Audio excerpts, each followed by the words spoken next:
to go live.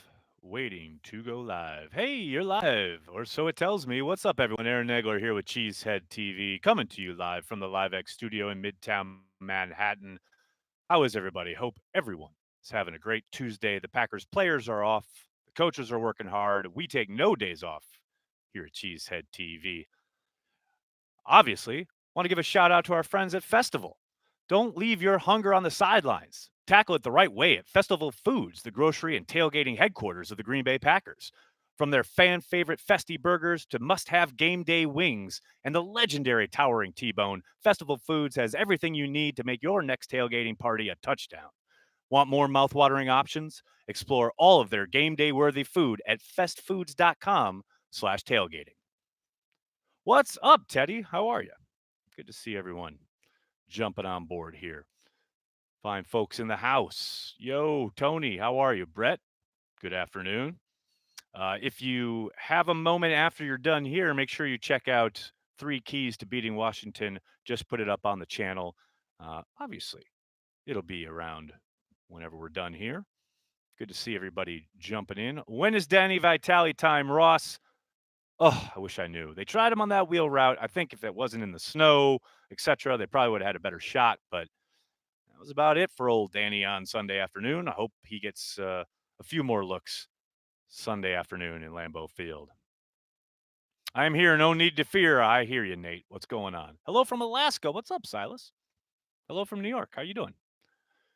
Nike, Nagler, do you think we'd be a better team if Mike McCarthy was coach? Jeff's dumb question, I know. I don't think it's a dumb question.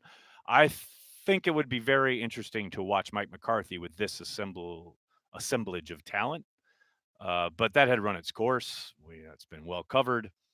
I don't know if they'd have a better record, probably a similar record, but it doesn't really matter. It's hypothetical. Nags, how is your fantasy team this year? LOL, it is much like your namesake, LOL worthy. It's terrible. It's awful. Although I won this past week, so that's good. James, what are your thoughts on the new running back they just signed and what might his role be? Yeah, signed him off Jacksonville waivers from Jacksonville. I have to think he's going to be a returner. Sorry, guys, having a focus issue here with the camera. I got enough light in here. What's going on? I have to think he's going to be a returner. Um, he's not a dynamo or anything. He did have a 50-plus yarder uh, at one point, but they're cycling through guys trying to find a spark in the kick return game. And I thought Traymon Smith did his best to try to make something happen Sunday against the Giants. Obviously, he did have that fumble, which didn't prove costly, but could have. So Brian Gutekunst spins the wheel once again. Hello from Brazil. What's up? Hi from New York. Oscar, 9-3, baby. That's right. That's what I'm talking about. Caden, I made a 7-foot, 400-pound scrambling QB in Madden. I am a legend. Well, that quarterback is a legend, no doubt about it. I like you, Nags. You're all right. I like you, Aaron. You're okay, too. Keys to the game this Sunday. Roy, I literally just put up a video with 3 keys to beating Washington on Sunday. Make sure you check it out as soon as we're done here or while we're here. Why not? Stop the run, Jimmy. That is number one. This is a team that gets off the bus running the football. Geis went off last week so badly he got Ron Rivera fired, kind of. And Adrian Peterson is no joke. He ran all over this Packers team last year. He's averaging 4.4 yards per carry this season at 34 years old. Pretty damn impressive. Alex, thanks for the super chat. Giving Tuesday to my favorite Twitter follow. Thank you, buddy. You think McCarthy will be a serious candidate in Carolina? I do, Alex. I very much do. We'll see. Long way to go. But, yeah, I think Mike will definitely be getting a call from David Tepper. Sorry, guys. So many ways for people to contact me. I hope Danny Vitale is unleashed in the playoffs. Silas, I hear you. Let's make the playoffs first. Playoffs? They're close. They're so close. I hear you. Autopilot, how does LaFleur balance getting guys like Jones and Adams the ball, but making other guys the hot read so the offense isn't predictable? I mean, that's the real trick, isn't it? And it sure seemed like they were kind of out of sorts in that regard on Sunday. Real lack of flow. You saw Aaron Jones's brother, Alvin Jones, take to Twitter to say that the offense was so predictable. Yikes. Look, nobody wants to give him his due, but Mike McCarthy was a really good play caller. And no one wants to admit that, blah, blah, blah. I understand it. But Mike was a very good play caller. There's a reason he got that gig in the first place. Everyone wants to point to his time in San Francisco, but he was an excellent play caller in New Orleans.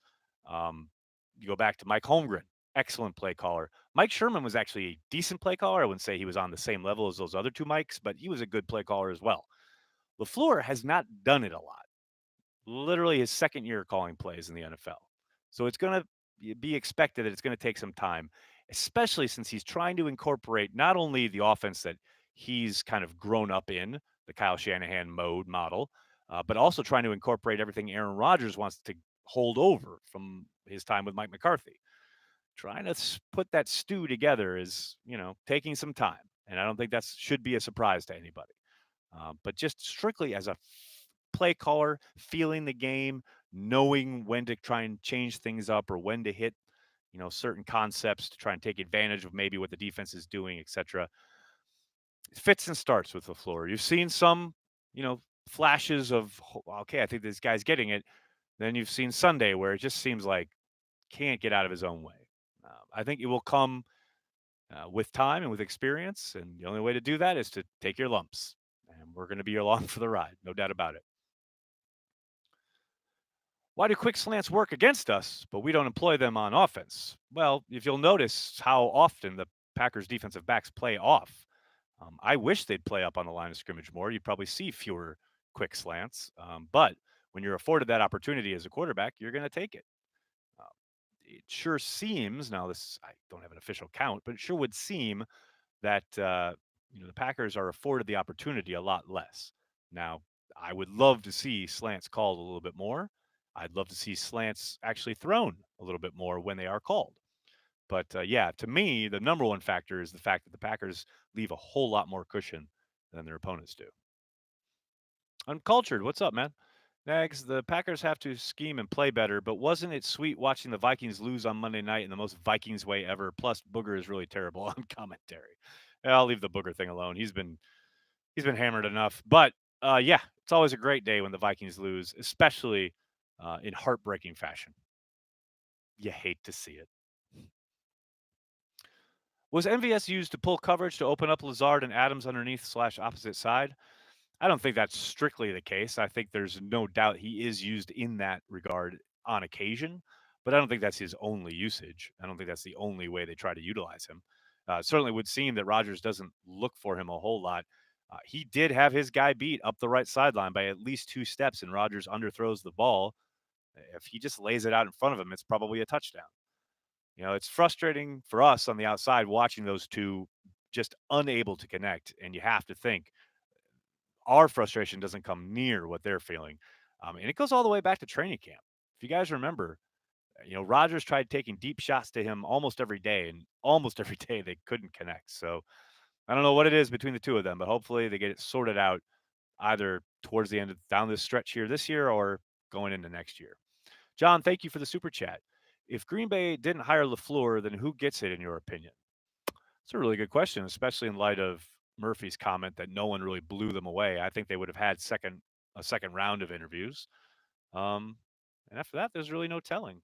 I know what's his name down in Miami, whose name is escaping me. I had heard that he had impressed them somewhat.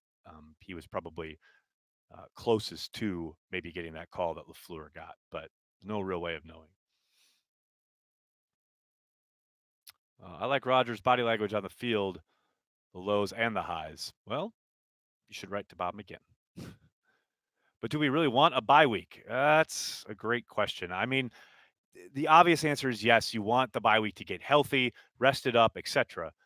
But man, there is something to be said about a team that doesn't miss that week and that can play, uh, continue on the vibe they've got, the flow. If you're playing well, if you're getting hot at the right time, you don't want to take a break. Now, that's assuming the Packers will be playing well / getting hot at the right time. That remains to be seen. We've got this month to find that out. Caden, how surprised are you we're 9-3 with a new coach? I'm pretty surprised at 9-3. I thought they would make the playoffs. I didn't see as many wins coming early as we've seen so far. I thought they'd probably sneak in 9-7, maybe 10-6 at best. But here they are at 9-3 with a decent chance at putting up 12 or 13 wins. So, I mean, Matt LaFleur has exceeded expectations. I don't think anybody would quibble with that. I did think they'd make the playoffs, but I didn't see this coming. Absolutely not. You want the bye week because you're a week closer to the Super Bowl without having to play. I feel you, but you're a week closer to heartbreak and one and done if you lose. I don't know, man. I don't know. I don't know. Only 4. Everyone like and subscribe. Thanks, Dustin. Appreciate you, buddy. This is going to be a short one today, folks. This is a day off for the Packers, but we're always here for you guys, Packers fans worldwide. But I do have other duties, both Cheesehead TV and LiveX Incorporated, that I have to tend to this afternoon. Am I introducing the new iPhone? Nope, just wearing a black turtleneck, which I love. It's cashmere. It's really soft. It's cold out today in New York, so it feels good. Maybe Aaron just doesn't have the arm to make that throw. Been hearing since week 1 about the underthrows. Yeah, but then he goes out and overthrows the guy. It's not a question of only ever underthrowing him. He's overthrown him once or twice as well. So I think he's got the arm. It's just a question of timing, knowing when to lay it out. Um, you've seen him just a bit off on those deep throws. He was off on that one to Devontae to open up the second half against Carolina. Now that's one Devontae, himself said he should have caught, but he lays it out in front of him, off to the side a little bit, and he's off to the races for a touchdown. Just seems a bit off on the deep stuff. I hope Corey goes after Ryan Wood on Blogosphere. He purposely tweets messages antagonizing Packers fans just so he can use comments to retweet for content. He loves showing off his objectivity. Mark, I know Ryan very well, worked with him for 2 years. I have to say, wholeheartedly, that you are incorrect, sir. I understand that may be your perception, but Ryan, is one of the good ones. I know Corey has issues with him, blah, blah, blah. Corey has issues with a lot of people. I like Ryan a lot. I think he's very good at his job. Cashmere, damn fine Led Zeppelin dude. Total agreement, man. Packers average 150 less yards on the road. Are we concerned? I mean, only in so much that, they have a bunch of road games left, but no, not really. You can only play what the schedule puts in front of you. It's Packers' job to produce. They've had some decent performances on the road. Most notably the Dallas one, obviously. But, is it a concern? Only in so much that it's up to LaFleur and Rodgers to crack the code and maybe pare things down a little bit. Maybe they're trying to do too much. Concentrate on execution, not so much the scheme. I was really hoping to steal McLaurin in the middle rounds of the draft.